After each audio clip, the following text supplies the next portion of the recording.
Okay. Why benda ni berlaku? Sebabnya emosi orang itu telah terganggu. Okay. Ini second layer ataupun second level, level emosi. Yang level ketiga ni. Okay.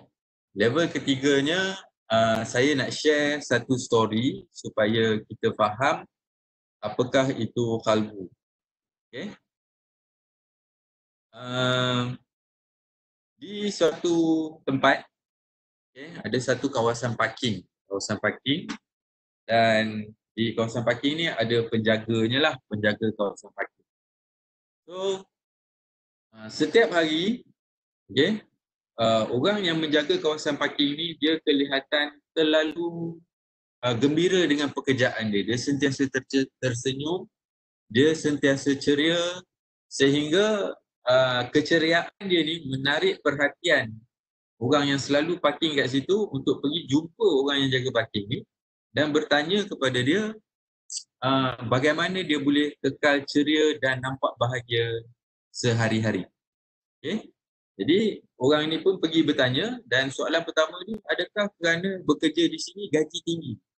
Adakah sebab itu tuan ni rasa macam happy sebab duit yang... Jadi orang yang penjaga parking tadi ni dia jawab bukan sebab gaji tinggi. Gaji penjaga parking berapa sangat, dia kata. Okay? Gaji penjaga parking tak cukup pun untuk nak beli kereta-kereta mewah yang ada kat sini, nak beli rumah yang hebat-hebat. Bukan pasal gaji. Jadi kalau bukan pasal gaji, adakah sebab rumah dekat dengan tempat kerja? Boleh jalan kaki sampai kerja, boleh balik tengah hari, makan tengah hari. Jadi yang bekerja jaga parking dia kata tak. Saya kena naik 2 buah bas untuk saya datang ke tempat kerja. Okay. Untuk naik bas pertama, saya perlu daripada rumah saya jauh 2 km dulu. Barulah saya boleh sampai 2 km selepas itu naik 2 biji bas sampai ke tempat kerja. Lalu apa yang membahagiakan tuan sebagai penjaga parking di sini ni? Cuba cerita pada saya. Jadi orang tu reply, di tempat parking ni saban hari akan ada seorang doktor yang akan letak kenderaan dia di sini dan dia akan pergi melakukan tugas dia untuk merawat. Jadi untuk doktor ini, apabila saya berjumpa dengan dia, bagi tiket dekat dia, dalam hati saya akan mendoakan. Saya akan mendoakan, ya Allah ya Tuhan, aku bukan seorang doktor yang terpelajar yang mampu untuk melakukan perubatan-perubatan yang dilakukan oleh doktor ini. Yang mampu untuk menyembuhkan penyakit-penyakit dengan izin kepada orang-orang yang memerlukan khidmat doktor ini. Lalu aku doakan, ya Allah, supaya doktor ini diberi kekuatan ilmunya. Kerana dengan seorang dia, maka dia dapat menyembuhkan orang-orang di kota ini. Dan selain pada itu, di tempat ini juga berdekatan dengan sekolah dan akan ada guru-guru yang meletak kenderaan di kawasan itu. Jadi apabila melihat guru-guru ini, saya akan berdoa dan mengatakan bahawa aku tidak punya ilmu seperti seorang guru. Tetapi aku amat menghormati mereka dan semoga Allah menambah ilmu bagi guru-guru ini dan mereka lah yang akan mengajar anak-anak di kota ini. Dan di sini juga berdekatan dengan pasar, berdekatan dengan pusat membeli belah dan sering kali ada seorang tua, seorang datuk yang akan membawa cucu-cucunya untuk ke pasar raya dan sebagainya. Dan saya akan mendoakan datuk ini, ya Allah, lelaki ini sudah di hujung usia. Maka saya mendoakan lelaki ini supaya dia mempunyai kehidupan yang bahagia bersama keluarga dan puas masanya bersama cucu-cucu. Dan inilah yang menjadikan saya seorang yang bahagia walaupun saya seorang penjaga parking. Okey, tuan-tuan dan puan-puan, cerita yang saya ceritakan ni bukan cerita rekaan semata-mata, tetapi adalah interview yang sebenarnya berlaku oleh guru saya, yang dilakukan di Jakarta sebenarnya. Oleh Dr. Ari Ginanjar Agustian. Cerita ini diceritakan langsung daripada dia kepada saya. Seorang pengasas ESQ 165. Dia yang menceritakan cerita ini over lunch kepada saya. memberi kefahaman bahawa kebahagiaan spiritual ini adalah satu kebahagiaan yang tiada sempadan, yang susah untuk diukur tetapi dicari oleh manusia. Satu kebahagiaan yang boleh memberikan kita kemampuan untuk melihat kebahagiaan dan menjawab tiga persoalan utama yang saya sebut tadi. Siapa saya, untuk apa saya ada di sini, dan ke mana akan saya pergi selepas ini. Okey? Jadi untuk itu saya harap partisipan semua faham dulu berkenaan dengan 3 layer manusia dan jenis-jenis kebahagiaan yang dicari oleh manusia. Okey, takat tu dulu Fahana, kita buka soalan kepada partisipan before we move to the next one. Silakan.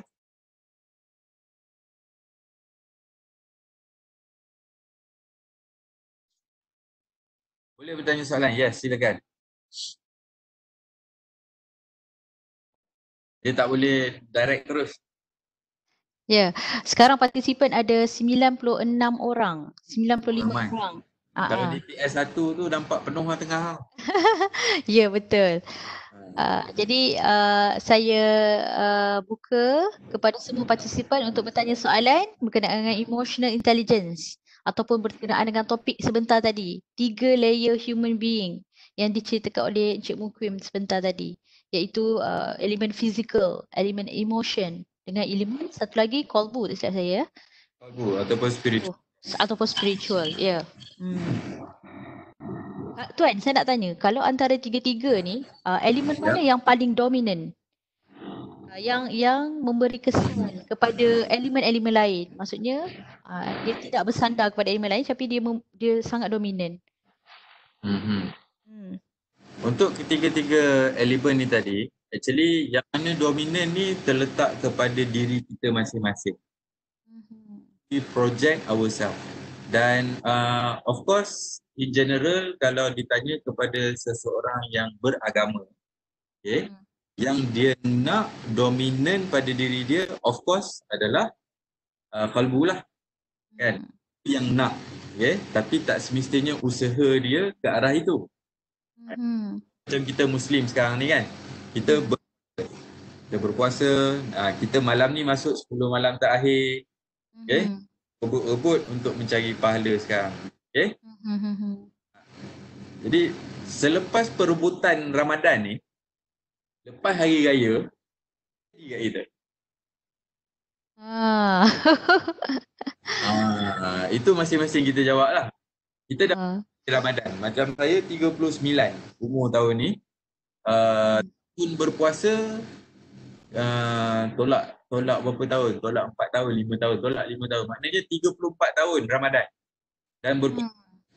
Kan? 34 tahun Ramadan dan berpuasa. So, my first Ramadan ataupun my 10th Ramadan and my 34th Ramadan sekarang ni, have I learned ataupun Ramadan saya yang ke-11 dengan Ramadan saya yang ke-34 sama. Sama saja. Kan? Jadi nak faham sama ada usaha kita ni dominan ataupun tak dominan, only we can answer what we actually want in our life. Okay? Ya. Sebab tiga-tiga layer ni dia ada frustration dia. Okay? Kalau kita gagal nak dapatkan physical, ijazah. Okay? Ambil kursus yang kita faham lah, macam kursus yang susah-susah, engineering, fizik, perubatan, kan? Bila kena repeat paper susah sangat. Kan? Apa rasa ketika itu? Kan? Bila keras dengan paper tu, 2 kali ambil masih lagi tak boleh pergi. Ya. Jadi frustration tu kita channel ke mana? So perkara-perkara how we react ni saya akan masuk kemudian. Itu akan masuk the 3 layer of stress pula. Okey, ada soalan tuan?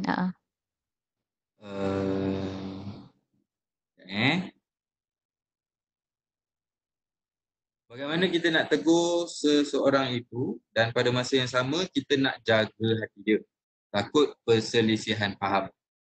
Disebabkan perasaan ragu-ragu, jadi saya pilih untuk tak mempedulikan orang itu.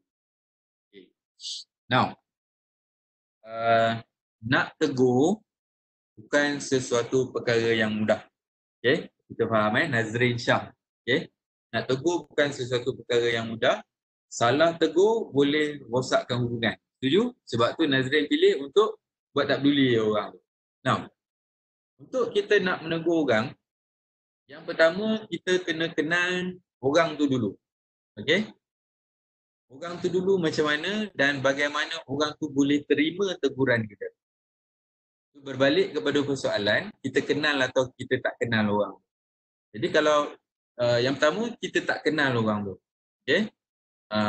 Kita jalan di kaki lima, ada orang sebaya kita, tisu yang dia gunakan, dia buang atas lantai. Kita tak kenal dia. Okay? Jadi kita nak tegur orang tu. Jadi bila nak tegur orang yang kita tak kenal, kita boleh ambil satu level generalization. Okay? Apa level generalization ketika itu? Adalah public behavior. Atas kesedaran sivik dan kita gunakan budi bahasa, kita tegur. Okay? Yang kedua, kalau kita kenal orang tu, kita kena evaluate juga dulu sejauh mana kita kenal orang tu dan bagaimana cara untuk orang tu terima pandangan kita ataupun terima pendapat kita. Okay? Itu pada saya cara yang terbaik untuk tegur. Dan kita yang nak menegur pun kita kena kenal kita punya limitation dulu. Okay? Jangan kita jangan kita rasa kita ni mampu semua dan kita nak betulkan orang seolah-olah kita baik. Itu pun satu perkara yang silap juga. Okay? So don't make that mistake. Okay? Know your limit. Know that person punya behavior. Kalau you know your limit, tapi you tak tahu that person punya behavior macam mana, go for generalization. Okay? Itu cara yang terbaik pada saya lah. Okay? Jadi cara menegur ni kalau dalam Islam kita ada 3 perkara. Yang pertama, kita cegah dengan perbuatan. Yang kedua, kita cegah dengan lisan. Yang ketiga, kalau kita tak mampu, kita cegah dengan hati. Itu jawapan dia yang paling kukuh lah pada saya. Okay? Kalau kita ada kekuatan, kita cegah dengan kekuatan kita. Okay? Maknanya kalau orang tu buang sampah dan sebagainya, okay? Kalau itu murid kepada guru, guru nak menegur murid, boleh guna cara tu, kan? Tapi kalau orang tu hebat dan sebagainya, kita ni kecil je, jangan cari pasal lah, nanti membahayakan diri pula. Okay, that's our first question. Ada lagi soalan? Ada lagi Tuan, ada soalan lagi. Setakat pukul 10.41 kita dah ada 102 partisipan yang join bersama kita. Terima kasih dan tahniah saya ucapkan kepada semua. Okey, soalan yang seterusnya, kita sentiasa rasa apa yang kita ada tidak cukup. Bagaimana caranya untuk mendapatkan kebahagiaan dengan apa yang kita ada? Silakan Tuan. Saya ulang apa yang saya sebutkan tadi, apa yang Allah kata dalam Quran. Manusia ini diciptakan dalam keadaan berkeluh kesah. Okay? Manusia ini diciptakan dalam keadaan berkeluh kesah dan maknanya di situ adalah bila kita ni tak ada sesuatu, kita nak ada benda tu. Okay? Contoh, bayangkan Nazrin yang bertanya, Nazrin, lelaki kan. Okey. Nazrin masa form 4, masa tingkatan 4 dulu, teringin tak nak ada motor nak pergi sekolah? Kan? Bayangkanlah okay? Sebelum ni pergi sekolah, naik bas awam dan sebagainya ataupun jalan kaki. Tingkatan 4 boleh ada lesen, teringin tak nak ada motor? Okey, pada ketika tu, nak motor apa? Teringin tapi mak tak bagi. Okey? Okey. Pada ketika tu, dalam ingatan ni nak motor apa? Okay. Adakah terus nak motor Z1000 Kawasaki? Tak kan? Kurang-kurang ada EX5 ke dah memadai. Okey? Dan ada orang bila dia dah dapat benda tu, bila dia dah masuk universiti, dia nampak kawan dia pakai R25 CC250. Dia nak lagi tak? Okay. Jadi ini contoh manusia ni diciptakan dalam keadaan berkeluh kesah. Okay. So how to control keinginan-keinginan ni? Itulah dia tadi dengan rasa bersyukur dan juga cukup dengan apa yang ada. Okay. Berusaha tapi bukan kita yang menentukan apa yang kita akan dapat. Okay. Itu pada saya cara terbaiklah untuk rasa tenang. Okay. Assalamualaikum tuan, macam salam. Saya nak tegur secara generalization. Boleh berikan contoh? Terima kasih. Okey. Yang saya maksudkan tentang generalization tadi tu, kita daripada sekolah lagi kita dah diajar yang pertama dengan kalau yang Muslim, pendidikan Islam. Okey. Yang kedua adalah kesedaran sivik melalui pendidikan moral kepada yang bukan Muslim. Ini yang kita maksudkan dengan generalization. So, generalization ni berbeza dari konteks negara, budaya dan bangsa. Ini kita kena faham. Okay? Contoh, bila kita di Malaysia. Saya bagi contoh ekstrim sikit supaya kita boleh faham apa maksud generalization. Seorang perempuan yang memakai bikini, saya challenge your thoughts. Seorang perempuan yang memakai bikini tutup atas, tutup bawah sahaja di sebuah pantai di Hawaii, Amerika Syarikat. Okay? Ada orang mengata, ada orang mengumpat perempuan ni? Jawapannya tak ada. Why? Because generalization di Hawaii, tepi pantai, norma masyarakat di situ boleh menerima. Tidak ada masalah. Okay? And by the way, perempuan ni perempuan Melayu, senang. Okay? Tapi perempuan yang sama berada di pantai Batu Feringgi. Perempuan Melayu pakai macam tu. Okay? Dan you berada di situ dan you tengok orang pakai macam tu. Okay? Orang mengata tak? Orang mengumpat tak? Okay? Orang tengok sebelah, orang tengok pelik tak perempuan ni? Orang akan tengok pelik. Why?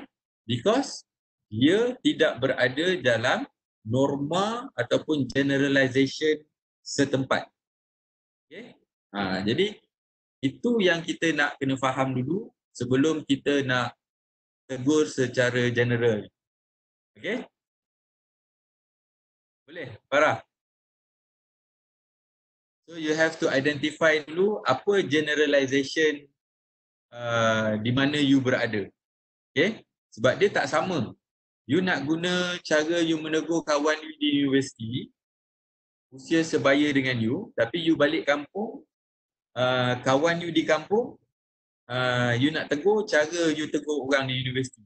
Tak kena. Okay? Sebab bahasa, cara penyampaian dia tak sama. Okay? Malah mungkin you dituduh sebagai belagak ke apa ke dan sebagainya kan. Itu yang kita kena faham dulu. Setengah orang, dia rasa benda tu salah, dia tak buat self-check dulu. Dia tak buat self-check, dia tak buat background check, dia tak tengok surrounding. Dan dia rasa, I feel like doing it. I feel like you are wrong and I'm telling you that you are wrong. Jadi dia terus macam tu. Jadi teguran itu tidak sampai. Okay? Balik pada kita juga. Kita nak tegur untuk mengubah ataupun kita tegur nak sedap diri kita. Itu kita kena perhati. Okay? Izati? Farah Izati.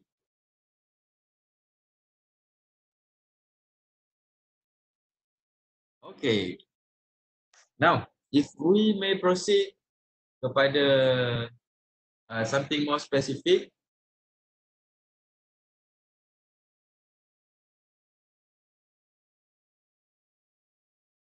Ini yang menjadi satu kerisauan pada universiti lah. Okay. Apabila pelajar berada dalam stres. Okay. Kalau pegawai HCP dengar pelajar stres je, mata dia akan terbuka luas. Okay. Kenapa mata dia akan terbuka luas? Sebab kita nak pelajar kita feel homely dekat USM. Sebab tu kalau dalam PKP ni kamu tengok macam mana universiti kita bertindak untuk memastikan happiness index pelajar dalam keadaan PKP dan sebagainya. Kita laksanakan dengan yang paling baik. Kita be recognized by our student.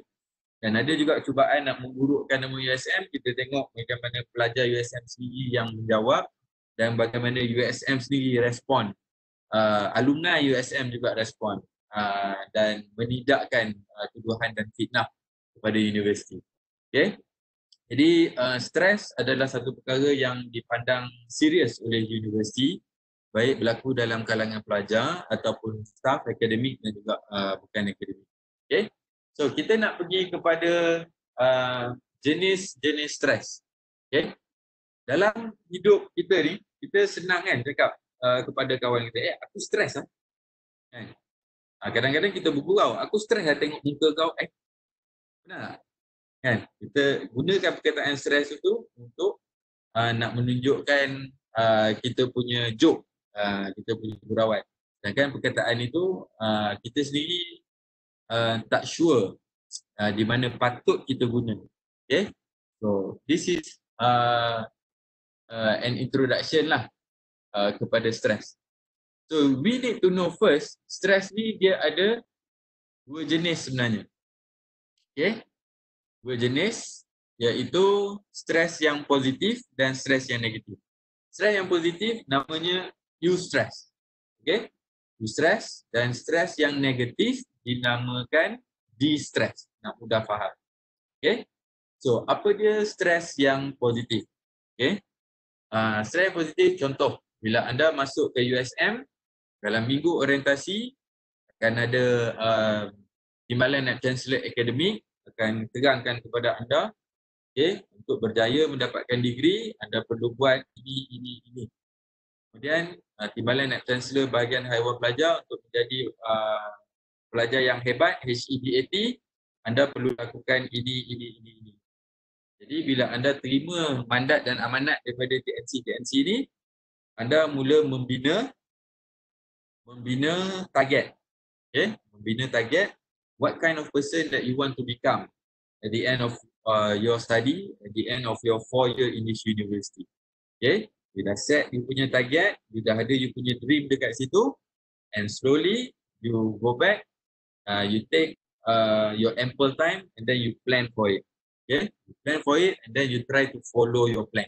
Okay, in following your plan, okay, comes the element of time hunting. You nak kejar masa.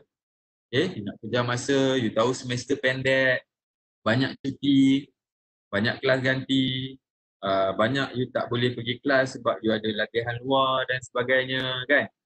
Jadi benda-benda ni mendatangkan eustress kepada you yang menjadikan you seorang yang mampu untuk mengurus you punya masa. Okay. Jadi bila you mampu untuk mengurus you punya masa dan sebagainya, you become a more efficient person, dan kemudian you boleh capai you punya sasaran di dalam kehidupan you dan sebagainya. Ini stres yang baik. Okay? It involve sedikit paksaan dalam kehidupan you so that you move forward. Okay? You ada motivation dan you bergerak ke hadapan. Okay? Everybody knows about this lah. Will not be discussed in lengthy. Tapi dia ada kaitan. Yang kedua ada distress. Okay? So distress ni, inilah yang seringkali mengganggu kehidupan manusia, dan distress ni dia ada 3 layer utama. Okay? Distress ni ataupun stres yang negatif ni dia ada 3 layer utama. Yang pertama ialah kita namakan sebagai the acute stress. Okay, this is the first one, acute stress. Okay, apa dia acute stress? Contoh bila anda dalam group discussion, group discussion ataupun group assignment, okay, bila ada dalam group assignment, selalu kita dengar dan sampai rubutan kepada lecturer, ada seorang atau 2 orang ni memang jadi passenger. Okay, dia punya bahagian dia tak selesaikan, dia tak nak buat dia punya part, maka orang lain kena tolong bantu dan sebagainya, kemudian cakap kasar dengan ahli kumpulan, call tak jawab, dan you pula ketua kumpulan. Stres tak? Okay? Stres. So itu datang daripada satu kumpulan. Kumpulan apa? Kumpulan kumpulan assignment lah. Okay. Satu semester berapa assignment you ada? Lebih kurang berapa? Banyak kan? Okay. Dan bayangkan tiap-tiap assignment tu dalam kumpulan ada seorang perangai macam tu. Okay. Jadi acute stress ni akan datang kepada you dalam bentuk you rasa tak selesa. Okay?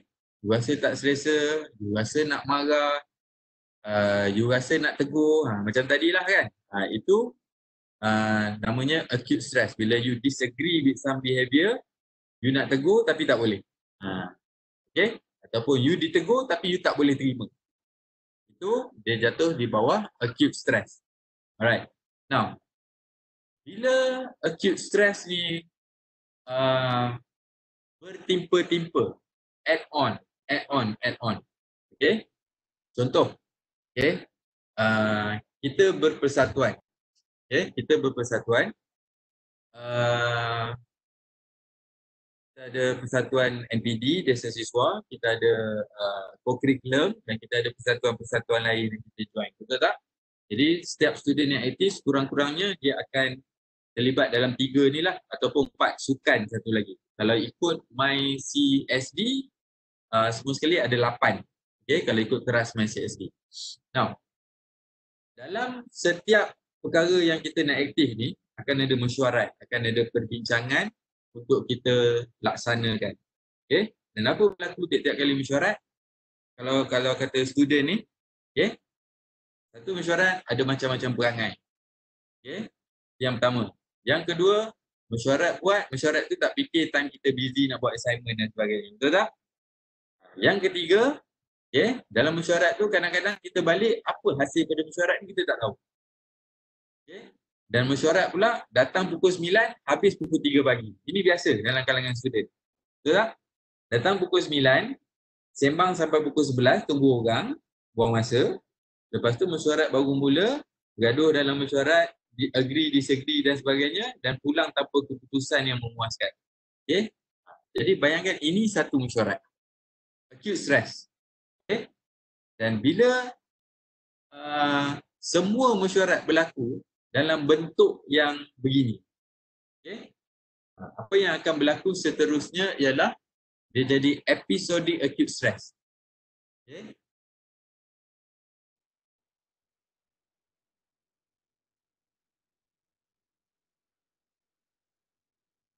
Okay? Maknanya accumulated acute stress yang recurrent, dia berulang, dia akan jadi episodic acute stress. Okay? Dia berkumpul, masalahnya ialah sebab you cannot let go. Okay? You rasa geram, you rasa marah, you rasa irritated dengan benda tu, and it's all inside you. It's building a volcano dalam diri you. You accumulate. Okay? Kalau pada level yang pertama tadi, acute stress tadi, kalau you boleh let go every time benda tu berlaku, maka you akan distress yourself. Okay? You akan positifkan benda tu. Okay? Tapi bila you tak boleh nak let go, tiap-tiap kali you stress, you akan accumulate. Okay?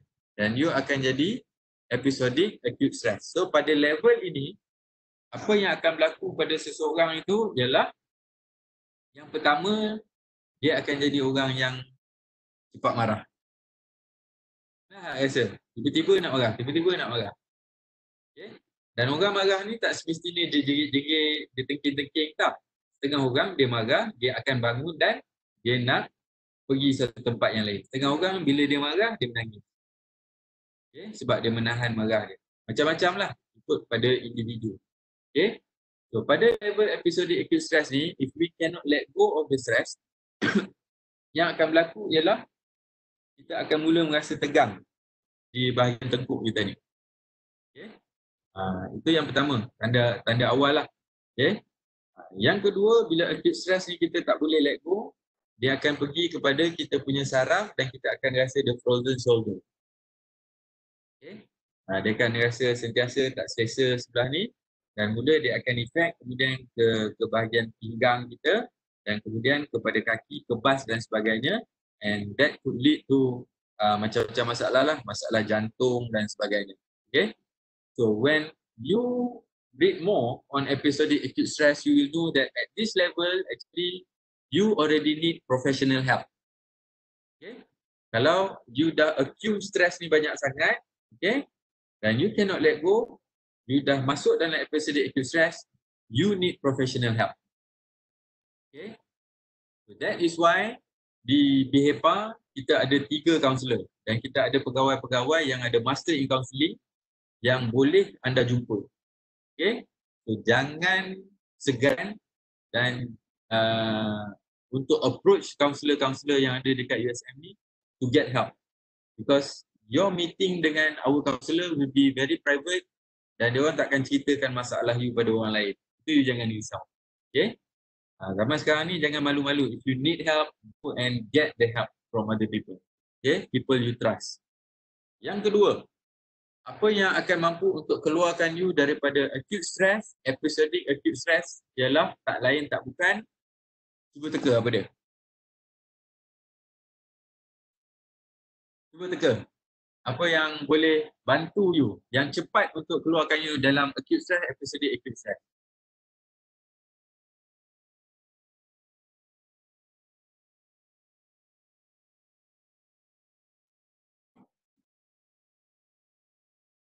Time management. Okey. Urusan masa. Pilih ya. Dapatkan cahaya matahari. Okey. Alright, jangan duduk dalam gua lah. Get space. Jadi apa yang bantu you sebenarnya untuk cepat keluar daripada acute stress dan episodic acute stress ni is senaman.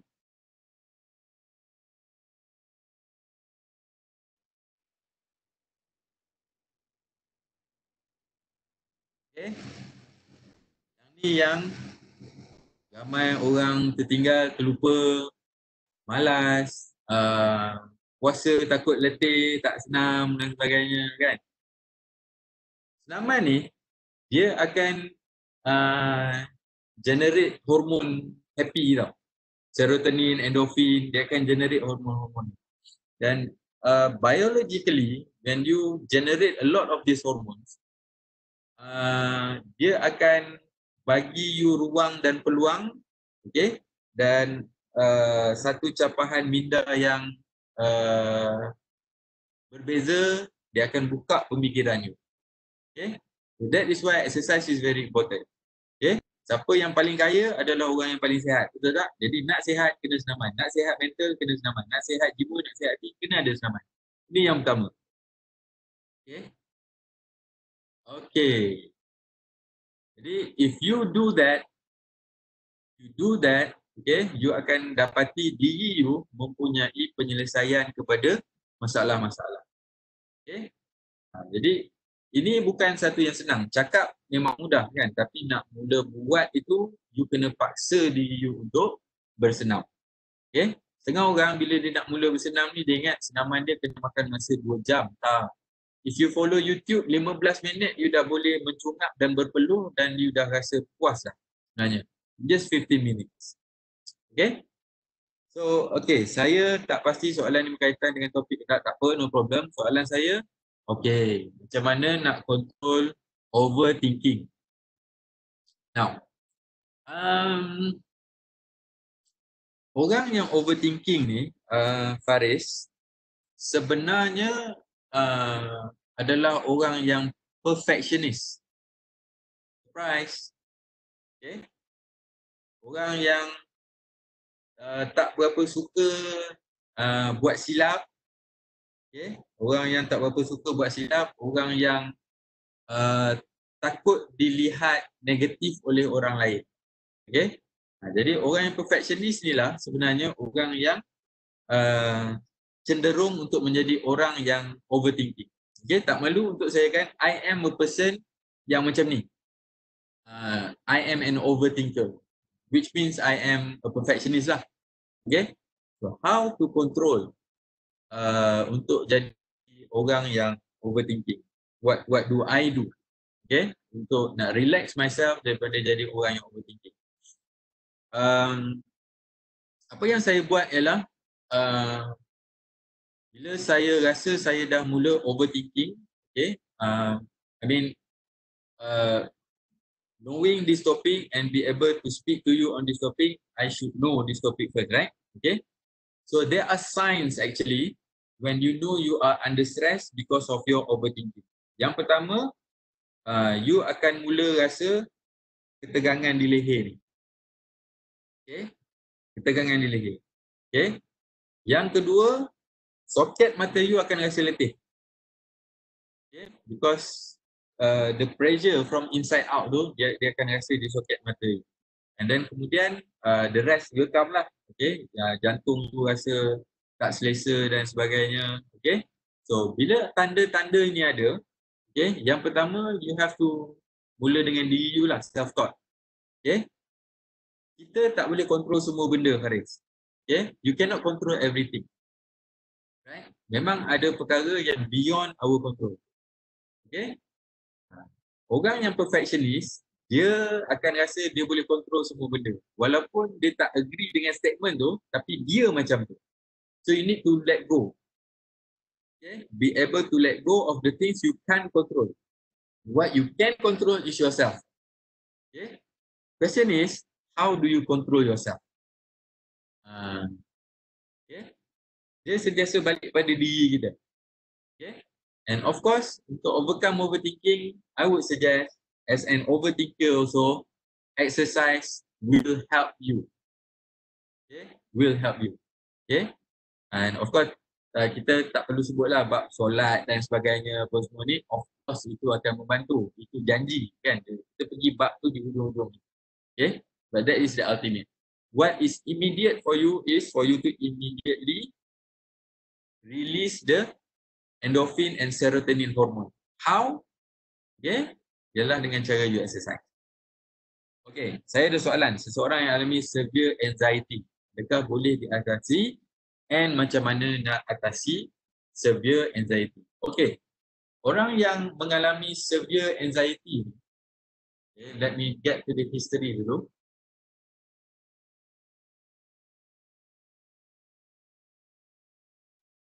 Okay, that's another level of stress. Okay, stress yang level ketiga, namanya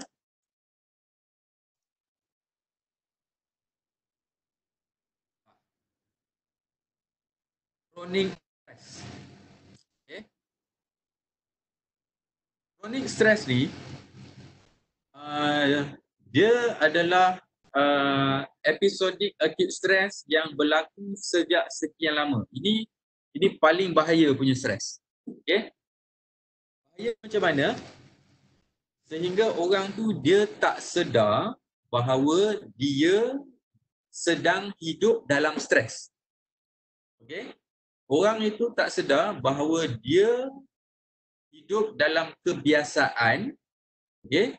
Sedangkan kebiasaan itu adalah kebiasaan yang menekan diri dia. Sebagai contoh, okay? Seorang kanak-kanak ni dibesarkan dengan kena marah saja dengan mak ayah. Okay? Kena marah saja dengan mak ayah.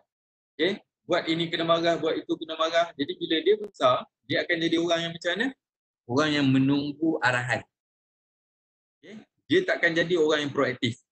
Dia menunggu sebab apa? Kalau dia buat, dia takut dia buat silap dan dia takut dia kena marah. Okay? Ini satu contoh chronic stress lah. Okay? Bila orang tu dia tak tahu yang dia sedang hidup dalam stres. Jadi orang yang macam disebutkan tadi tu, severe anxiety. Ya? Jadi I would say orang yang severe anxiety ni dia berada dalam keadaan chronic stress lah. And it's so serious that this kind of person kadang-kadang ada niat untuk suicide, ataupun dia membenci, berdendam dengan seseorang, dia ada niat untuk membunuh, dan ataupun dia ada niat untuk melihat orang yang dia benci ataupun orang yang menghadirkan stres dalam hidup dia menerima kecelakaan dan sebagainya. Okay? So that is why kalau anda perasan ada movie-movie tertentu yang menunjukkan kekejaman, menunjukkan kekejaman. Contoh, kaki kena potong, tangan kena potong, kepala kena belah dan sebagainya kan. Ada movie-movie macam ni. Movie-movie macam ni, dia mendapat keuntungan sebenarnya daripada orang-orang yang mampu untuk enjoy tengok benda tu. Actually, kita tengok sebagai orang biasa, kita ngeri kan tengok orang kena gaji tengkuk, potong tangan, kita ngeri tengok. Tapi orang yang enjoy tengok benda tu, dia akan tengok itu berkali-kali. Okay? Dia akan tengok berkali-kali dan keuntungan terhadap movie yang seperti ini dapat daripada orang-orang macam ni. Okay? It's not by default orang sengaja suka tengok buat cerita zombie, tokak kepala orang, vampire apa semua ni. It's not by default. They know there are this kind of people yang enjoy benda-benda ni. Dan orang-orang yang enjoy benda-benda macam ni, mereka ni boleh digolongkan dalam those people yang duduk dalam chronic stress. And these people, if you are such a person, you need help. Okay? You cannot handle this by yourself. You need to go to see a psychiatrist, a certified a counselor, or an NLP coach and get help for you to get out from your chronic stress ni tadi. Okay? So, dan tadi, is that overthinking related dengan kurang motivasi diri juga? Okay. I would not say motivation is cure to everything. No. Saya tak agree. Motivasi adalah sesuatu yang datang dan pergi tau. Okay? Datang dan pergi. Dia macam hari ni rasa nak makan buka puasa makan nasi lemak. Esok rasa nak buka puasa makan burger. Okay? So every day, perhaps every minute kadang-kadang tu, you need different kind of motivation. Kita punya fluctuation dalam diri kita ni.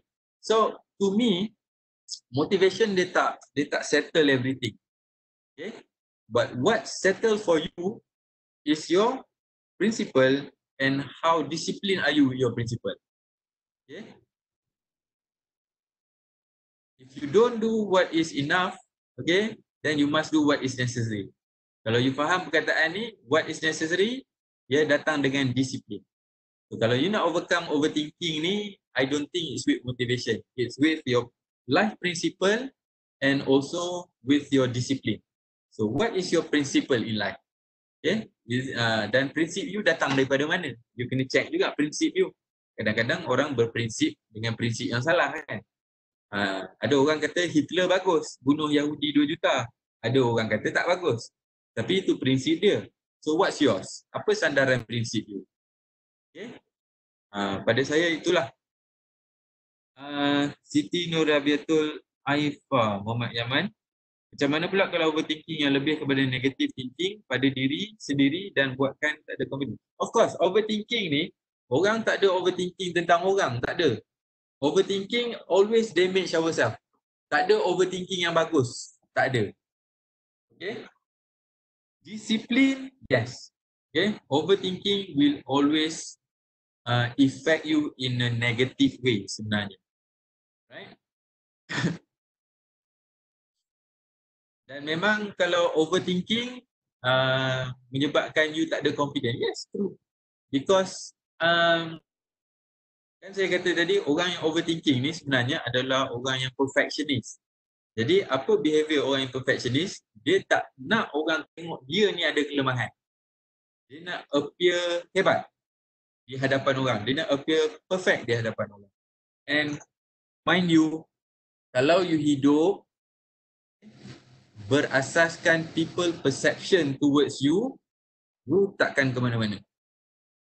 That's why I stress, jadi orang yang berprinsip, check your prinsip and be disciplined. Okay? Upon your prinsip. Okay? To preserve your prinsip. Ini dia yang akan take you forward. Boleh?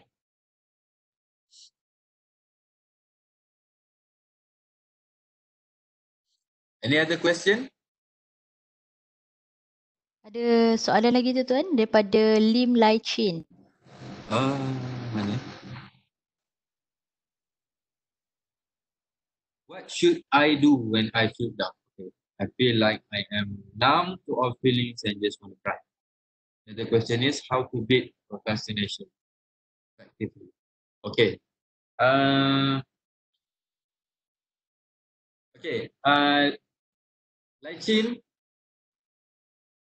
number one thing you need to know is feeling down is not just you. It happens to everybody.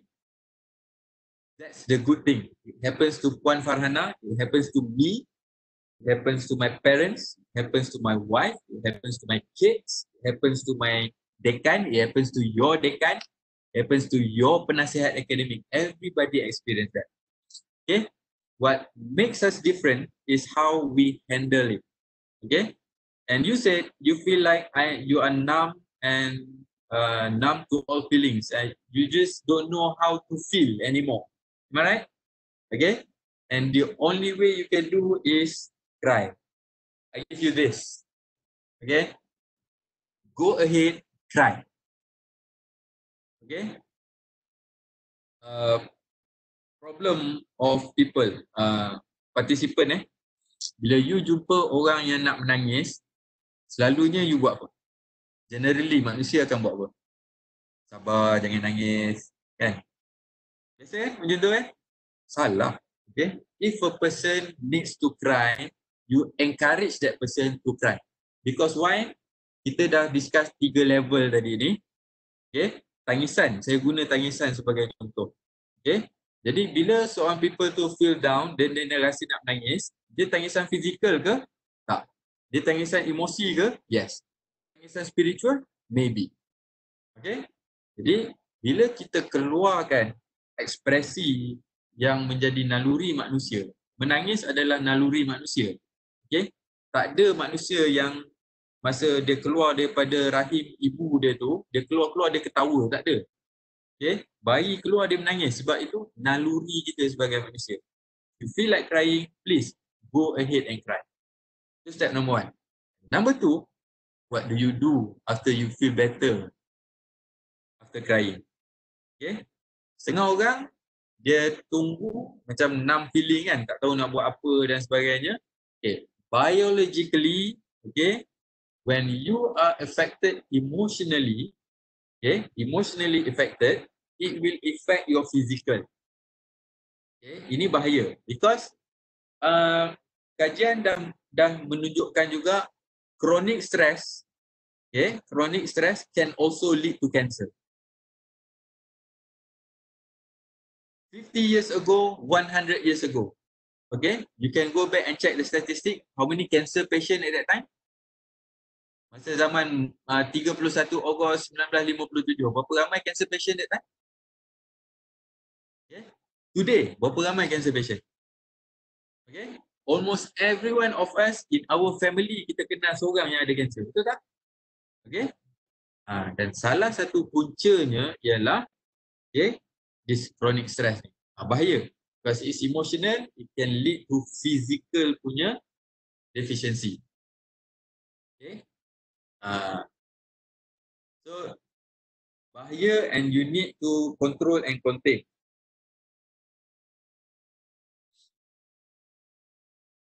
Any other question? Tuan, mungkin saya boleh tambah sedikit on that point. Saya juga pernah berkongsi tentang beberapa teknik lah sekiranya kita feel down ataupun kita rasa kesedihan ya pada sesuatu ketika. So macam mana yang Cik Muki beritahu tadi, kita first kali kita cuba buat teknik grounding ataupun senaman tadi. Dia memang efektif untuk keluarkan hormon bahagia lah kita panggil. Kan? Jadi teknik grounding ni pun sangat bagus, which is kita pergi kepada alam, kita pergi kepada nature.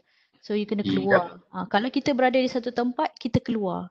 Satu tempat yang selamat lah. Sekarang ni musim PKP, jadi pilih tempat yang selamat. Satunya teknik grounding dan juga movement. Yang kedua, you kena sentiasa amalkan teknik breathing. Maksudnya deep breathing. Ya, pernafasan supaya anda berada dalam keadaan yang sentiasa tenang, dalam keadaan alpha. Sebab bila kita dalam keadaan begini, kita banyak fikir, kita overthinking, kita dalam keadaan beta. Jadi kena belajar yang tu. Kemudian ada salah satu lagi teknik terapi menulis. Kita panggil terapi menulis. Kenapa saya katakan terapi menulis sangat bagus? Kerana kita bergerak dan juga dia main dengan kita punya mind, dengan brain. So anda boleh juga mencuba teknik ni, menulis jurnal kesyukuran. Apa yang anda perlu syukur setiap hari. Anda tuliskan. Tuliskan satu persatu. Ataupun apa yang anda ingin capai. Macam ni kata macam mana kita nak atasi delay kan dalam buat kerja dan sebagainya. Perlu ada satu pengurusan masa yang baik. Jadi that's why susulan daripada program ni juga saya ada buat, saya ada menyusun satu training iaitu pengurusan masa produktif oleh kita punya pemuda-cara juga. So ini adalah salah satu teknik atau tools macam mana nak membantu. InsyaAllah sedikit perkongsian. Tuan, silakan ada mungkin ada soalan lain. Very good sharing. Satu lagi, if you ask me how I beat procrastination, how do I beat me delaying things? Saya peli diri saya sendiri. Okay? Saya akan peli diri saya sendiri. Okay? Saya akan kata pada diri saya, it means that kalau saya delay something, you don't want it bad enough. Okay?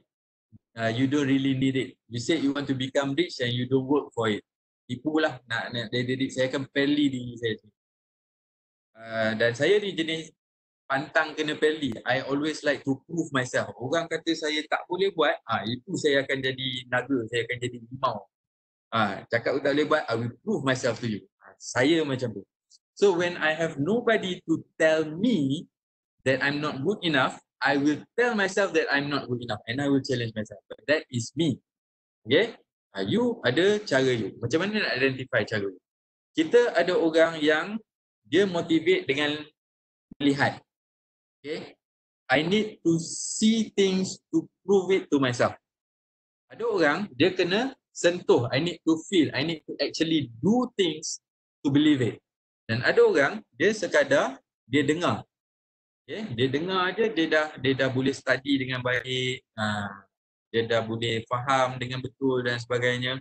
Contoh, macam I need to develop a new module. Dan sekarang dah ada YouTube dan sebagainya kan. People Google, okay? But some people Google to read, but there are people who Google to watch, and there are people who Google to listen. Okay? So what type are you? You kena identify. You ni auditory ke, visual ke, kinesthetic ke? You kena faham. Jadi bila you faham cara yang sesuai dengan you, then boleh move forward dengan cara you. Okay? So next is keadaan sekarang semua siswa duduk dekat rumah and at the same time ada komitmen juga dengan family and kelas online. Okay. Soalan saya macam mana nak fahamkan parents tentang kita punya responsibility dekat kelas online. And at the same time tak abaikan kerja rumah yang lain. Wah. Ni anak harapan ni, faham. Okay. Now, the first thing is masa you daftar masuk USM, keluarga dah tahu you pelajar Universiti Sains Malaysia. Betul? Okay. Tinggalnya, ini selalu kita cakap pada student. Okay. Universiti akan jumpa mak ayah masa hari pendaftaran, mak ayah datang hantar anak dan kemudian jumpa pula mak ayah masa convocation.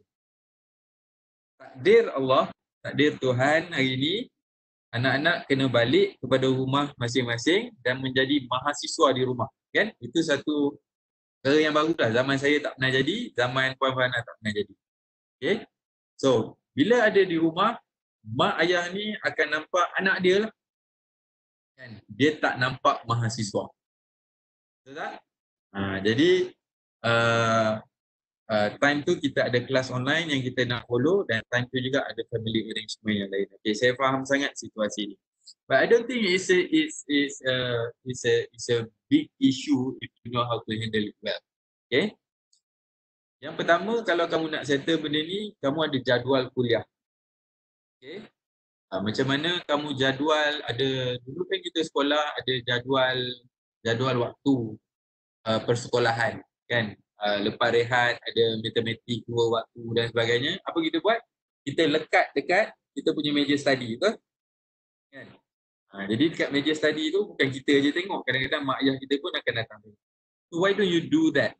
To give information to the family, to your parents, that there are my time for my kuliah online dan sebagainya. Okay, I think that will be best untuk indirectly tell them. Boleh? Our Syafiqah. Dan saya pernah ada suicide thought since 16 sampai sekarang sebabkan severe depression after taking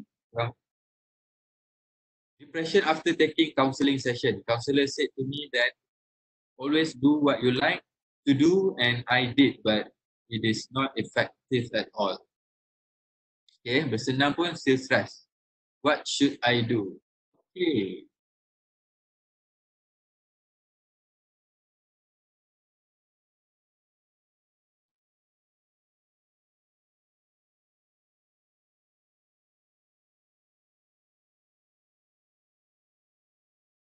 Ini pada siapa eh?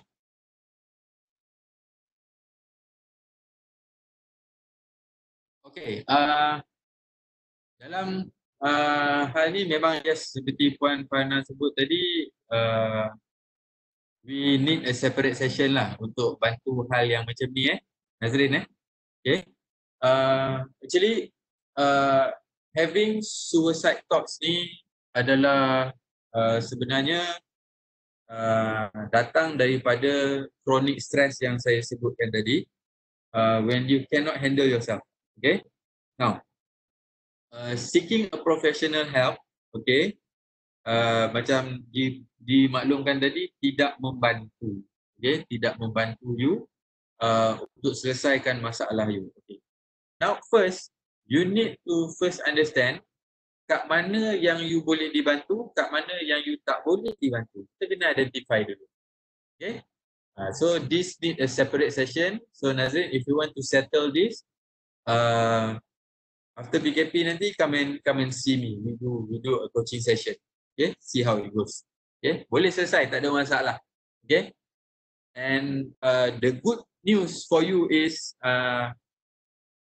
the answer is already in you. You just need to meet me to unlock your answer. That's it. Okay, the answer is in you and it waits to be unlocked.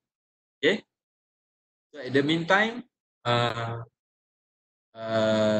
lalui ibadah Ramadan dan hayatinya dulu, insyaAllah. Okay. Now, kalau ada soalan lagi sebelum saya move on lagi. Another question, how to do visualization, like visualing our success. Dan NLP ni kita panggil circle of excellence lah. Okay.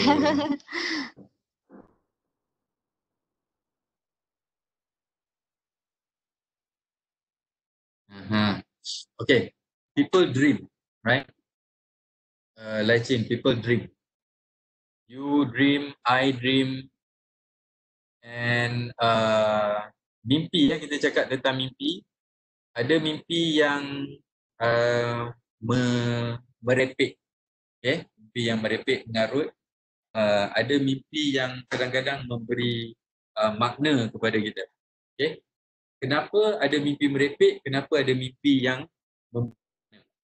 it's all depend on your focus of the day sebenarnya. All depends on your focus of the day. Apa yang anda buat pada hari itu, kalau diizinkan untuk mimpi, dia akan memberi kesan terhadap tidur anda berdasarkan focus of the day. Now, how to do visualization? Like visualizing our success. How I do it and what I learned from my master NLP, also practiced by Sir Robin Williams. Tony Robbins, sorry. Okay. Yang pertama, champions wake up early.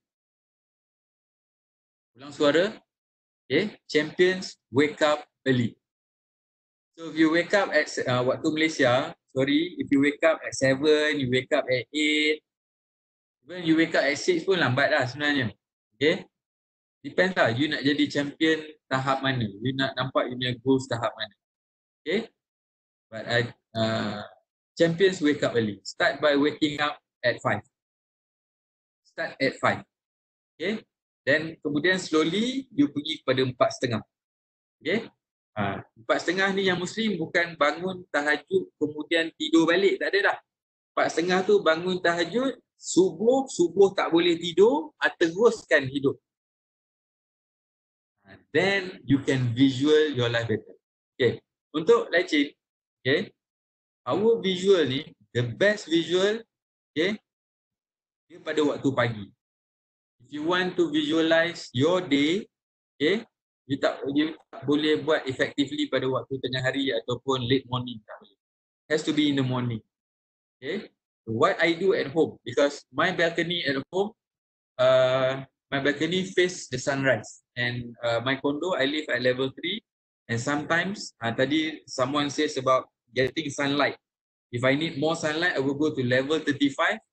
Okay, very high up, I can see the Penang Bridge and all, and see the beautiful sunrise morning. Okay, so that helps my visualization of my day. Okay, sebab daripada alam ni kita boleh belajar banyak. Okay, kita boleh belajar banyak untuk diri kita. Macam Puan Fahana kata tadi, belajar daripada alam. In fact, dalam Al-Quran sendiri, Allah sendiri dah menggunakan alam sebagai tanda kekuasaan dia. Okay, antara ayat Qurannya ialah Bismillahirrahmanirrahim. Sanurihim ayatina fil afaq. Sanurihim ayatina fil afaq wa fi anfusihim hatta yatabayyana lahum awalam yakfi bi rabbika annahu ala kulli syai'in syahid. Dan akan kami tunjukkan tanda-tanda kekuasaan kami sampai ke penjuru langit. Okay, jadi daripada you nak ke penjuru langit tu, lalu alam kan luas terbentang, dan pada dirimu sendiri, supaya kamu meyakini bahawa Al-Quran itu adalah benar dan tidakkah cukup bagimu Allah sebagai saksi. Okay, Allah menggunakan alam. Okay, dalam surah Asyam ayat 1 hingga 10 pun alam digunakan, demi matahari dan sinarnya di pagi hari, demi bulan, okay, demi malam, demi siang.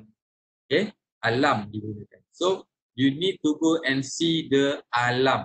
Okay, Lai-Chin, so travel. If you are in Penang nanti, pergi naik Bukit Jambul, hiking track, tengok alam. Okay, dan naik ke tempat tinggi. Okay, naik ke tempat tinggi dan tengok alam.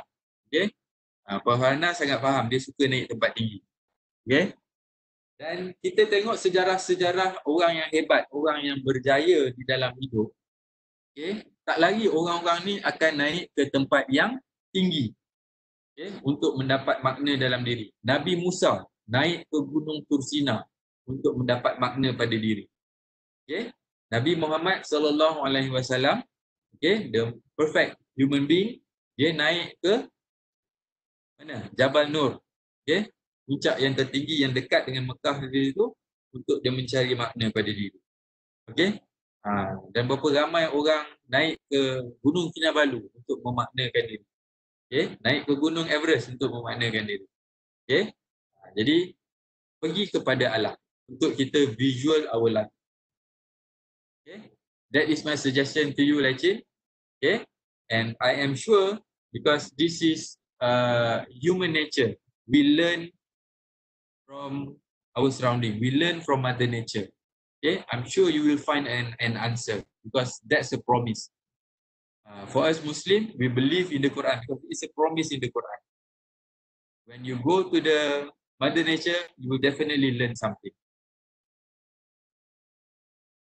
Antara ayat Quran dia yang Allah cakap berkenaan dengan alam juga, afalam yasiru fil ardi fatakuna lahu qulubun yaqiluna biha aw azanu yasma'una biha fa innaha la ta'mal absar walakin ta'mal qulubul lati fis sudur. Okay, dan mengembaralah kamu di atas muka bumi Allah, supaya dengannya kamu punya telinga, dengannya kamu mendengar, atau kamu punya hati, kamu dapat memahami. Okay, namun sia-sia perjalanan itu kerana bukan mata yang buta, tetapi yang buta adalah hati di dalam dada. Okay, in that ayat, Allah Subhanahu Wa Taala suruh kita mengembara. Mengembara means untuk apa? Suruh kita travel, untuk kita tengok alam. Why? Supaya kita dengar daripada alam. Okay? Atau kalau tak mampu nak dengar, kita faham dengan hati apa yang kita tengok. Dan Allah kata, buat mata kita tak buta, kita boleh tengok. Tapi yang buta hati di dalam dada. Okay? So it proves that Allah dah perli kita sikit dalam ayat tu. Allah dah perli kita. Kita tengok, kita dengar, kita ada hati, tapi kita tak buka hati kita untuk faham. So that's why go and travel. Okay? Dekat mana yang boleh lah.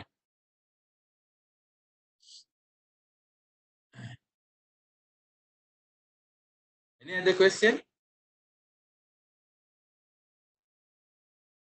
Kalau tak, saya nak pergi kepada yang ultimate, okay, untuk mengatasi stres ni. Sebenarnya you always go back to religion. Okay. Kepada yang lain saya minta maaf, saya tak fasih untuk bercakap berkenaan dengan agama-agama lain, tapi untuk agama saya, agama Islam, kita ada guideline kita untuk menjadikan kita ni manusia yang tenang kalau kita faham sebenarnya tentang agama kita. Okay? Dan yes, I can make it general untuk semua mudah faham. Dalam diri manusia ni, kita tak lari daripada kesejahteraan Islam, kepercayaan, iman dan juga ihsan. Okay? Ihsan ni apa? Ihsan ni bahasa mudah dia integrity. What we do, okay, when we know only Allah is watching us. There's nobody else. Saya seorang-seorang dalam pejabat saya buat apa dalam pejabat saya ni dengan pengetahuan bahawa saya sedang diperhatikan ataupun saya seolah-olah melihat Tuhan. Itu ihsan. Okay? Dan kemudian iman dan kemudiannya adalah Islam. Okay. Dalam rukun Islam kita ada 5 perkara, betul? Kita mengucap 2 kalimah syahadah yang pertama. Okay? Jadi dalam kalimah syahadah ni apa yang kita belajar sebenarnya? Okay? Kita berikrar, betul tak? Kalimah syahadah ni adalah ikrar kita sebagai orang Islam. Jadi macam Fahana Ihsan alumni, Aida alumni, saya alumni, bila kita jadi pelajar USM apa kita buat? Kita berikrar. Betul tak? Sebagai pelajar universiti. Ini semua ikrar-ikrar taat setia, ikrar kesatria Malik kan, datang pada mana? Apa ultimate ikrar kita sebagai orang Islam? La ilaha illallah wa asyhadu anna Muhammadar Rasulullah. Okay. Yang kedua, kita solat. Okay. Solat ni untuk apa sebenarnya? Tuhan perlu sangat ke solat kita ni? Okay. Allah nak sangat ke solat kita ni? Allah tak pandang pun sebenarnya. Kita yang memerlukan solat ni untuk kita berhubung dengan Tuhan. Okay. Okay. Jadi apa yang solat ni buat yang menjadikan solat ni penting sangat? Disuruh kita solat jangan tinggal ni. Itulah pembinaan karakter. Okay. Pembinaan karakter. Solat ni adalah satu pembinaan karakter. Okay. Yang bila kita takbir, apa maksud takbir tu? Kita berserah diri hanya kepada Tuhan. Okay. Tapi kadang-kadang bila kita faham maksud di dalam solat ni, kita menipu diri sendirilah. Okay. Kita kata kita berserah diri kepada Tuhan. I surrender. Allahu Akbar. Maha besar Allah kan. Tapi kita dalam kehidupan kita, kita nak buat keputusan untuk semua benda. Kenapa doa tak dapat-dapat, kan? Doa hari ni, esok nak cepat-cepat dapat dah, kan? Kita salahkan Tuhan pula. Wah, hebat. Kan? Sedangkan kita tak membentuk karakter kita di dalam solat itu. Solat kita menjadi ritual. Kan? Kita tidak memahami. Okay? Kenapa kita rokok dalam keadaan kepala kita ni? Kita hormat kepala kita kan, tapi dalam keadaan kita rokok, sama parah dengan punggung kita. Tempat yang hina. Betul tak? Sama parah kepala dengan punggung. Kita tundukkan untuk siapa pada ketika tu? Ya? Itu nak menunjukkan bahawa siapa sahaja pun kita di atas muka bumi ini, okay, kita sama level in the eyes of God. Okay? Kalau kita rasa kita mulia macam mana sekalipun, di mata pandangan Tuhan, kita sama. Jadi kadang-kadang orang stres juga because dia tak dihormati. Saya Tan Sri, kenapa tak panggil saya Tan Sri? Address saya sebagai Tan Sri. Kenapa panggil saya Encik? Ada kan? Orang macam tu. Kan? Aku YDP. Suka hati aku dah nak cakap macam mana. Oh, ayat-ayat yang pernah dengar lah. Kan? Setengah orang dia stres sebab dia rasa dia tidak mendapat penghormatan yang selayaknya, sebaiknya di dalam hidup dia. Sebab tu dia stres. Okay? Dia rasa orang tak hormat dia, dia rasa orang tak suka dia. Tapi dia tidak belajar daripada solat dia, daripada rukuk dia, bahawa dia kepala macam mana sekalipun dalam keadaan tertentu dia akan sama laras dengan punggung. Malah ketika sujud, okey, ketika sujud kepala ke punggung lagi tinggi? Kan? Kita meletak sesuatu yang kita hormat, yang orang tak boleh suka-suka tanpa pegang dan sebagainya, kita letak di tempat paling bawah. Okay? Kita merendah diri di hadapan Tuhan. Okay? Malah tidak ada diri, yang ada hanya Tuhan. Okay? Jadi mana mungkin kalau orang yang faham tentang solat dia, dia mampu dalam solat merendah diri kepada Tuhan, kemudian tiba-tiba bangun daripada solat, dia jadi orang yang sombong. Maknanya karakter dia tidak terbentuk. Okay? Ini adalah a few contoh. Okay? Bagaimana solat itu membina karakter. Okay, yang ketiga, puasa di bulan Ramadan. Kenapalah susah-susahnya kita puasa? Kan? Untuk kita yang adult ni, nak tahan makan, minum dan sebagainya, very easy. Time kita busy pun terlupa pun nak makan, minum. Okay? Yang challenge untuk makan, minum ni, kalau Laicin cuba puasa buat kali pertama, memang stres lah. Walaupun umur 23, 22 kan. Sebab tak biasa. Kan? Tapi untuk orang-orang yang dah dewasa, orang Muslim ni, tak ada masalah untuk menahan diri daripada lapar dan dahaga. Memang tak ada masalah. Tapi apa yang masalah adalah nak berpuasa di sini. Apa yang masalah nak berpuasa di sini? Okay? Sebab tu puasa ini menjadikan benteng diri sebenarnya. Okay? You nak bina kekuatan emosi, you nak bina kekuatan fizikal, you nak bina kekuatan spiritual, get all the scientific, get all the reference, puasa akan membina kekuatan itu. You can go and check. Scientific reference, historical reference, medical reference. Puasa akan membina kekuatan diri. Okay? Kalau medical reference, puasa akan mengaktivate antibody. Puasa akan menguatkan minda. Puasa akan menguatkan emosi dan sebagainya. Okay? Puasa sebagai benteng pertahanan diri. Okay? You rasa tadi, you rasa numb. You rasa tak nak buat apa-apa. Procrastination, delaying things. Okay? Apa ubat dia kepada procrastination ialah yang diajarkan dengan memberi. You give. Okay? Sebab when you give, okay, that will expand your potential. Tak percaya, cuba try bersedekah. Okay? Peringatan siapa yang belum bayar zakat tu, time dah lah kan. Eloklah. Okay? Kalau rasa diri ni, potensi diri tu tak keluar, nak buat tak boleh pergi, tak boleh, kenapa? Tak boleh banyak sangat dalam hidup, pergi bersedekah.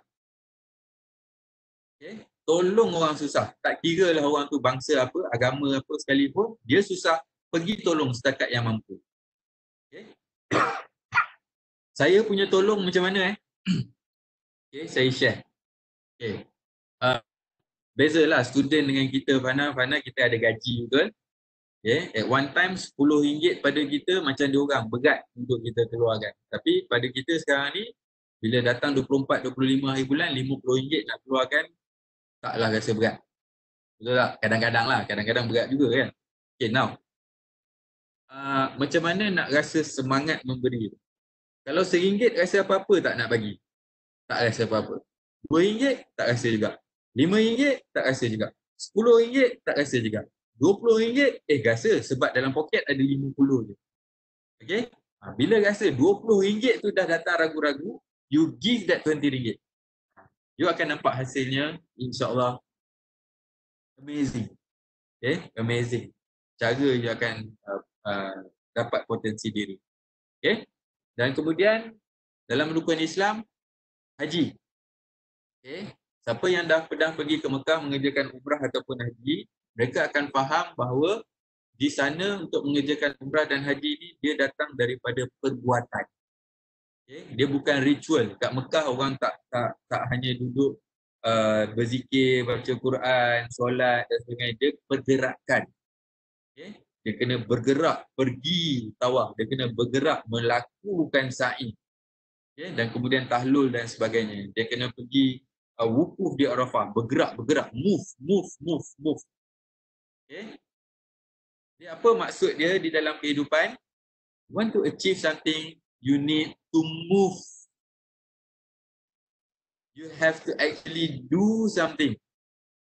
Mimpi saja tak cukup, kena jadi niat. Niat saja tak cukup, kena jadi perancangan. Perancangan takkan jadikan you apa-apa sehingga you melaksanakan. Jadi kalau kita belajar daripada haji, satu perbuatan ibadah melaksana, kita terjemah dalam hidup kita ni, inilah kita kena melaksana. You have to actually do it. Baru you akan nampak hasil. Okay? Itu apa kupasan daripada rukun Islam tadi itulah yang boleh saya share sedikit. Okay? Rukun iman nanti pula. Sebab dah sebelah 43. Okay? So, golden question lah last kita bagi Fana. Okay, silakan siapa yang nak bertanya soalan lagi. Kita buka sesi Q&A. Golden question last. Golden question. So far record 108 participant setakat 11.44. Ramai yang mendengar perkongsian hari ini, semoga bermanfaat. Memang banyak sangat ilmu yang kita dapat. InsyaAllah. InsyaAllah. Actually, I didn't expect this much participant tau. Saya ingat dalam 15-20 orang dia. Bagus. That one is training. Physical training kan. Kita normally yang tu bilangan yang ideal lah untuk kita coaching kan. Ya. Yang ni dia lebih kepada konsep e-training jadi new normal lah. New normal. Jadi very interesting to see such a huge crowd. Sebenarnya sebelum ni kita buat secara Webex meeting, so kita boleh tengok participants punya video. Tapi saya cuba kita boleh view participant punya video. Tapi untuk siri yang kedua bulan ni saya cuba Webex event which is webinar lah. So maknanya dia nampak macam one way tapi sebenarnya dia lebih mudah untuk kita maknanya kita berinteraksi secara chat dan sebagainya dan audio. Ya. Boleh saya buka audio tak tuan untuk participant? Oh ya, boleh. Okey. Siapa nak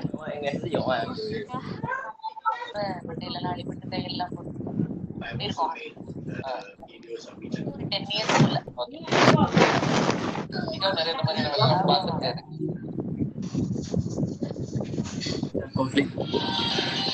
Okay, saya mute balik. Itulah. So webinar ni kelebihannya itu. So kita ada full control on participants. So dia lebih memudahkan dan conducive environment lah untuk e-training. Sebenarnya ada two way lah kita membantu.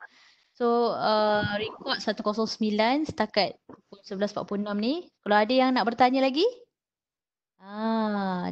Nur Najihah kata Alhamdulillah rasa puas dengan perbincangan ni. Banyak dapat kesedaran dan ilmu baru. Kongsikan pengalaman anda. Kongsikan apa yang anda dapat. Kalau tak nak tanya soalan pun kongsikan apa yang anda dapatlah hari ni ya. InsyaAllah.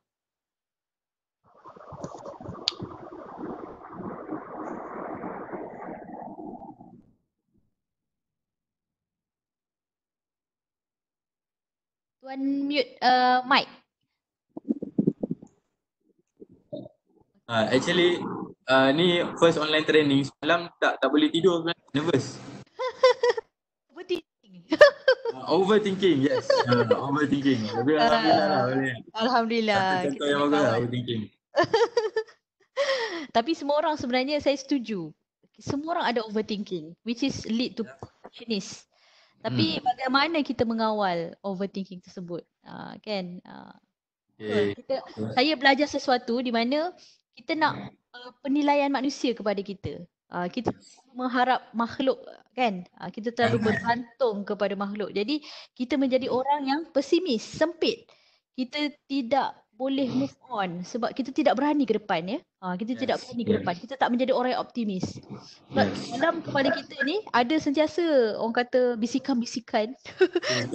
Ya, filter-filter yang sangat negatif lah bagi kita. Apa orang nampak aku ni? Apa? Semuanya tentang apa yang orang nampak, yang orang nilai kan? Ya. Jadi untuk atasi stres, always back to our religion. It's so deep and it's true. Bagus. Ya. Dan kena faham religion tu. Ya. Kena faham religion. Kalau tak faham religion yang tiba-tiba ada agama apa saya baca itu, agama pop, agama boyband apa entah. Oh, sorry. Tuan boleh on balik mic? Okay, Tuan, saya nak tanya, is it not good to be a perfectionist? Okay. What is perfect? Saya bagi contoh dulu Najihah. What is perfect? Okay. Saya suka bagi contoh ni untuk kita faham apa tu perfect. Bagi tahu saya sekarang yang ada dalam kita punya webinar ni, nama seorang perempuan yang kamu kenal yang tidak pernah disentuh oleh mana-mana lelaki. Now. Siapa boleh bagi?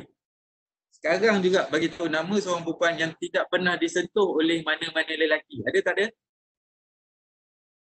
Najihah jawab. Ada tak ada?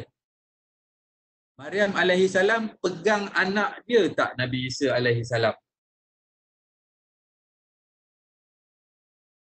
Jawab Najihah. Pegang kan? Okey, saya tanya perempuan yang tidak pernah disentuh oleh mana-mana lelaki kat dunia ni. Yang hidup ataupun telah meninggal dunia. Ada tak? Okay, ceritanya tak ada. Betul? Okey. Tapi di dalam Quran Allah cerita tentang seorang wanita, okey, yang tidak pernah disentuh oleh mana-mana lelaki. Ada tak Allah sebut dalam Quran? Okay. Saya tak pasti dalam surah Waqiah ataupun surah Ar-Rahman. Dan siapakah wanita itu? Dia ada bidadari. Betul Najihah? Okay. So, bidadari adalah satu perlambangan wanita yang perfect. Betul tak? Sempurna kecantikannya, sempurna pakaiannya, sempurna mata, sempurna rambutnya, sempurna. Apa tu sempurna? Perfect. Okay. But this bidadari exist tak dekat dunia ni? Nak jawab tentang persoalan perfect ni.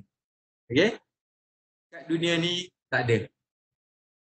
Okay. Perfectnya bidadari ni, kalau Allah turunkan bidadari paling low class punya cantik, perang satu dunia nak dapatkan bidadari tu.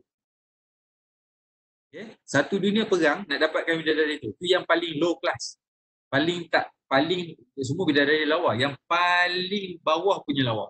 Berperang satu dunia nak dapatkan dia. Okay. Sebab dia perfect. So, perfect ni tak ada dekat dunia ni. Nothing is perfect in this world.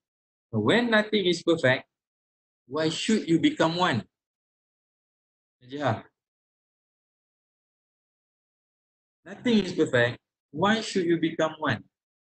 Be brave enough to make mistake. But be guided lah to make mistake kan. Jangan sengaja buat silap. Okay. Sengaja buat silap dengan berani buat silap tak sama Okay. Jangan saya kata buatlah apa salah nak buat. Tak boleh. Okay. Tapi berani untuk gagal. Dare to fail kan. Benar kan?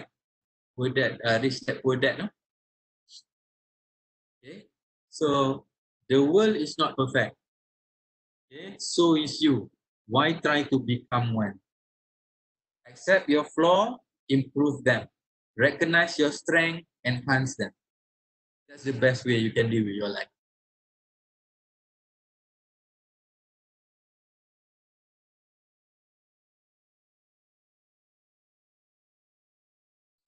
Okay, Fana? Okay. Okay, You have accepted the last question kot, kan? Boleh. Okay. So daripada saya, terima kasih atas peluang ni, my first in life online training. I cannot sleep the whole night being curious about this. Okay, it means Najihah, it means I'm not perfect. Nampak tak? Saya ni overthinking. Okay? Dan saya start training ni dengan satu perasaan yang sangat awkward. I mean, where are the people? I'm not seeing anyone. And I end this with knowing that there's 100 over people is around me and listening. So thank you, Alhamdulillah, for this opportunity, Fana. Looking for more engagement with the students lah, apa yang saya mampu buat. Terima kasih semua. Assalamualaikum warahmatullahi taala wabarakatuh. Muhammad Zulkarnain Tajuk Arifin. Wow, ada. Okay. Macam kenal. Okay. I expect a call from you. InsyaAllah kita akan jemput Encik Zulkarnain pula selepas ni. Daripada pihak HDC, kita ucapkan, saya bagi pihak partisipan jugalah mengucapkan ribuan terima kasih kepada Encik Mukwim atas perkongsian sangat-sangat menarik. Banyak tips yang kita dapat tentang kepintaran emosi, bagaimana dia nak membentuk karakter dan juga orang kata melonjak kecemerlangan diri. Jadi banyak ilmu hari ini, moga bermanfaat dan saya harapkan anda semua dapat share kepada rakan-rakan lain, bantu orang lain dengan ilmu yang ada ni. Jadi jangan lupa juga tuan, selepas ni kita ada banyak lagi siri e-training kompetensi siswa mengikut keperluan semasa. Jadi bulan puasa ni kita banyak tajuk yang berkenaan dengan dirilah, pengurusan diri dan sebagainya. So boleh rujuk di website HDC dan juga Facebook HDC. InsyaAllah di sana ada banyak info. Jadi saya sangat berterima kasih atas komitmen anda join kita sehingga ke akhir program. Terima kasih. Terima kasih semua. Jadi macam mana nak contact dengan Cik Mukwim selepas ni kalau ada yang nak bertanyakan nak boleh. This is my email.